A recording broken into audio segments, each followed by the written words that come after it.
Okay, so Manchester United beat Arsenal yesterday. Um, I was supposed to make this video yesterday, but I was just so upset yesterday, and I've had time to calm down, to think about it, take it all in, and this is my reaction to that, to the loss.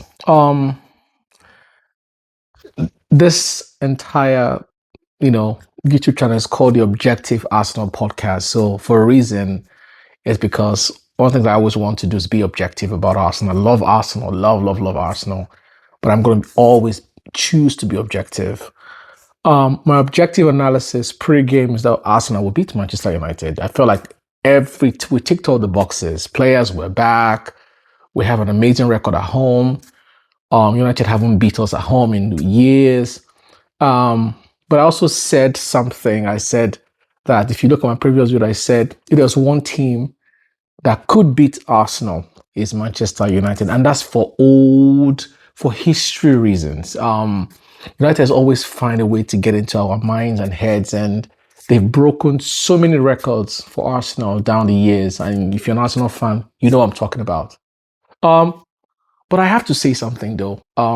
Regardless of all this circumstances, let's face it, United are back.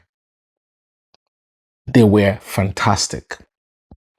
They literally just, I would say, a little, maybe not at the level of their game against City, but they were efficient.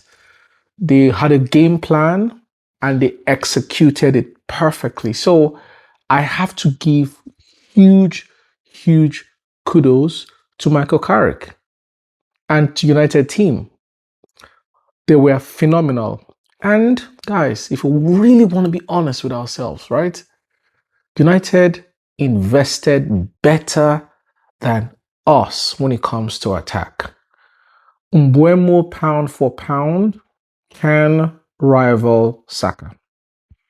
Cunha is better than everything we have down the left-hand side.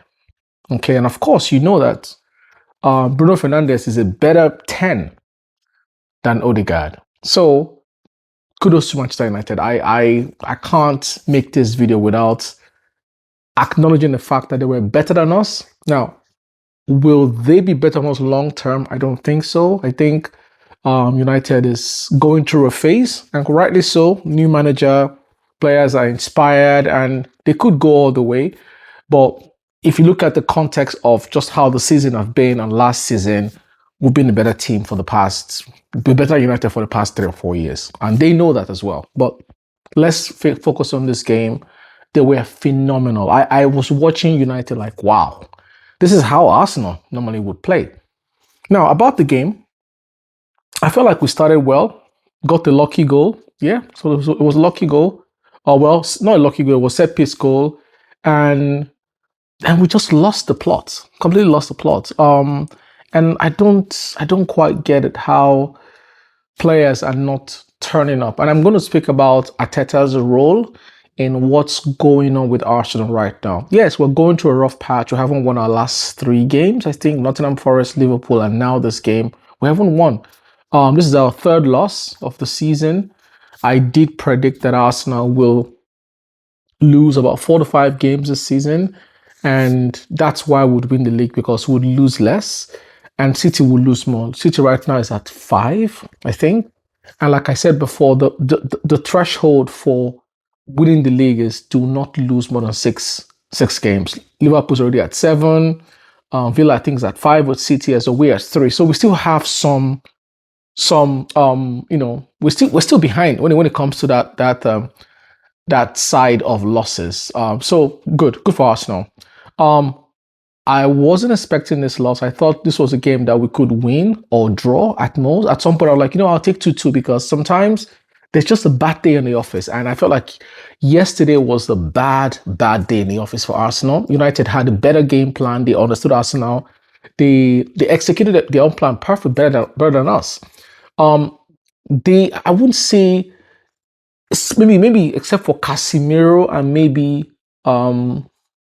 for Casemiro, I wouldn't say any United player was outstanding per se, but just as a unit, as a collective, they were outstanding. They won the balls quicker. The passes were in transition were quicker, and of course you have a player like Mbeumo who is deadly. And I'm going to come to about Mbeumo and the Saka comparison later on. So kudos United. Now let's focus on Arsenal. If we get to 2-2, when the game was 2-2, I'm like, game management. There's no, maybe it's Arteta instruction. Game management, manage the game out and get your draw. Okay, but we didn't do that and we lost. Individual performances, and I've been singing this for some time now. I don't understand why we signed Eberechi Eze if we're not gonna use him. It doesn't make any sense. I don't understand what Arteta is punishing Eze, because it sounds right now like it's punishment. I get it. Eberechi Eze is not as useful off the ball the way Odegaard is. I get it. I get that. He's a professional who can take instructions.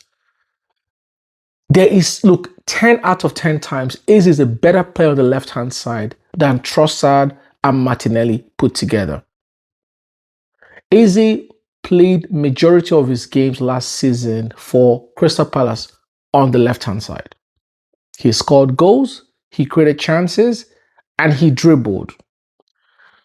Why we will not play Eze on the left-hand side, it baffles me, especially because Trossard and Martinelli are not wingers. And not just that, because someone will say, oh, but Eze is not a winger.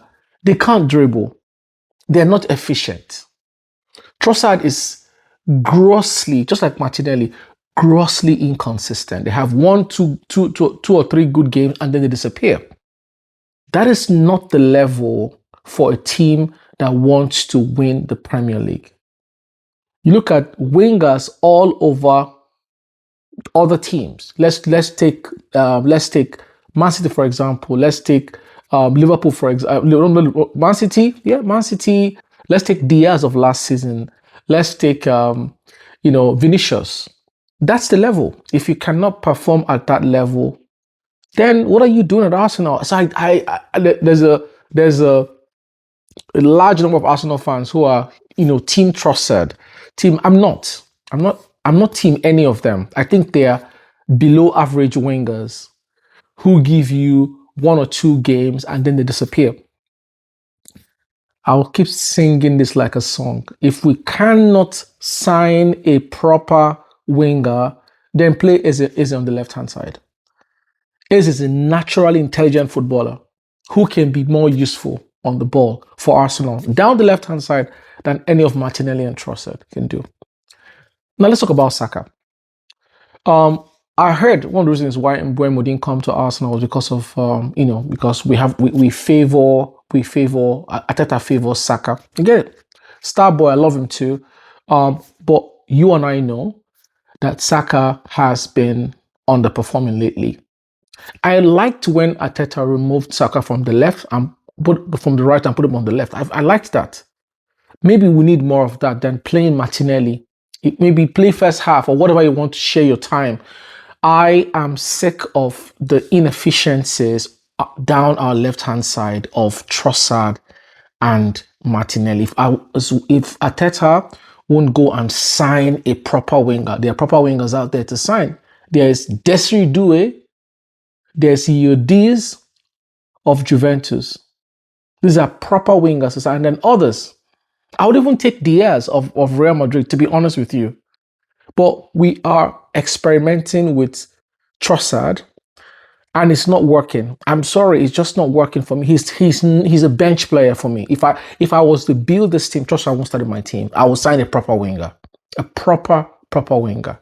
So yesterday, I felt like it was just a symptom of what's been going on for some time now, for the past 4 or 5 games, where we've just been lucky with our set pieces, which is, I love that we have that Arsenal, but we haven't been fantastic in our playing. And yesterday showed it. And again, kudos to Manchester United. So we're a big club. we are going to. I feel like there needs to be a reset of this team right now. If we want to win this league, I still believe we're going to win the league. Not because we are exceptional at the moment, just because everybody else around us is not. And that's kind of what happened last season with Liverpool. Liverpool were kind of lucky, if you say, where everybody else around them wasn't really at par with them, and they won the league. I feel like we're going through the same, condition, which is working, so that's fine. But there needs to be a reset of this team. Arteta has some favorites that are just not merited. Trossard is one of them.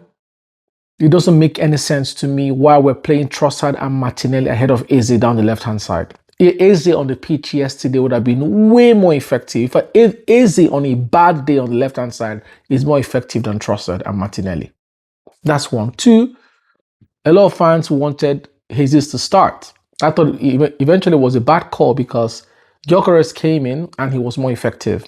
But, we're talking about technicalities here. They're both good players, but I would have preferred Gyökeres. My team selection, I chose Gyökeres. I didn't choose Eze. I didn't choose Jesus, sorry. And I also chose Eze to start ahead of Odegaard. Odegaard is just not at par. He's not in form. And again, if the reason why Eze is not on the bench is because he lost form, guess what?